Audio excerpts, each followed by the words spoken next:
Assalamu alaikum wa rahmatullahi wa barakatuh. Alhamdulillahi rabbil alamin. Wassalatu wassalamu ala rasulillahi sallallahu alaihi wasallam wa ala alihi wa ashabihi dhawi shirafil azim. Rabbi shrah li sadri wa yassir li amri wahlul uqdatan min lisani yafqahu qawli wa ba'd. Watukufu wa Kiislam, baada kumshukuru Allah jalla jalalu na kuzitaka rehema na amani zimwendee bwana mtume Muhammad sallallahu alaihi wasallam. Leo kwa uwezo wa Allah subhanahu wa ta'ala nitakusomesha dua hii, dua ambayo inakuja kuondosha mtu aliyefanywa hasadi. Ikiwa umefanywa hasadi yoyote, ikiwa una vifungo vya aina yoyote, basi soma dua hii mara 100.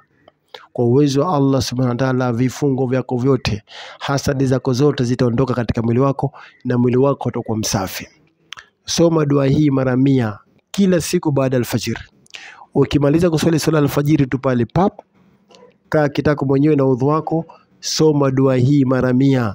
Allah subhanahu wa ta'ala atakuondoshia ubaya wote ambao umefanyiwa katika mwili wako.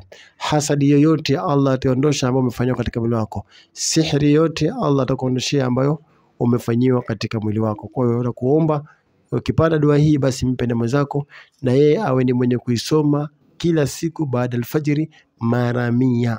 Allah atakuondoshia ubaya wote ambao umefanyiwa katika mwili wako na hasadi yote ambao umefanyiwa katika mwili wako.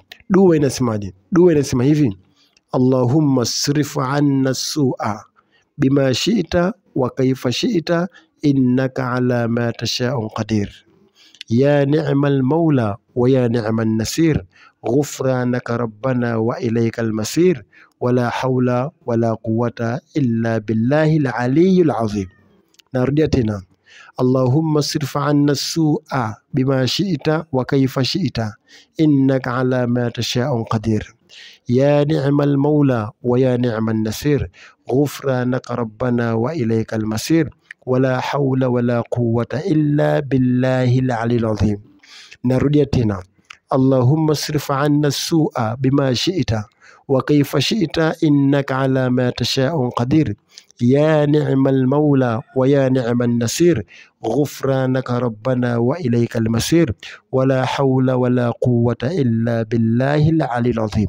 Inshallah dua hii isome baada alfajiri mara 100 kwa uwezo wa Allah. Ukidumu nao kila siku, basi kama kuna hasadi yote katika mwili wako unaondoka, kama kuna sihiri yote katika mwili wako unaondoka, kama umefanywa jambo lolote baya katika mwili wako basi litaondoka kwa uwezo wa nani? Uwezo wa Allah subhanahu wa ta'ala. Kwa soma dua hii, Mwenyezi Mungu atakubariki inshallah, na tukutane katika vipindi vinavyokuja mbele. Wassalamu alaikum wa rahmatullahi wa barakatuh.